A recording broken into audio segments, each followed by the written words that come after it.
So we've put them into neat rows now. We've got 20 altogether. So on each row we've got 1, 2, 3, 4, 5, 6, 7, 8, 9, 10. And we've got 2 rows. So the first things we can write, we've got 2 groups of 10. 1, 2. And 10 groups of 2. 1, 2, all the way up to 10. Remember, we can also use addition. So if we've got 2 groups of 10, that means we've got 10 add 10, which equals 20. If we've got 10, lots of 2, we've got 2, a 2, a 2, a 2, a 2, a 2, all the way. We've got 10 of those, and that equals 20 also. Or we can arrange them another way.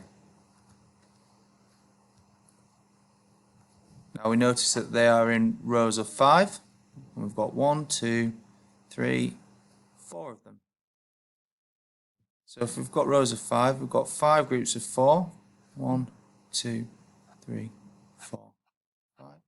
And 4 groups of 5. 1, 2, 3, 4. And we've got 5 groups of 4. It means that we've got 4 and 4 and 4 and 4 and 4. How many 4s have we got? 1, 2, 3, 4, 5. 4 times 5, we've got 4 groups of 5. So we've got 1, 2, 3, 4 groups of 5 in each group. Have a go at questions on the worksheet now, please.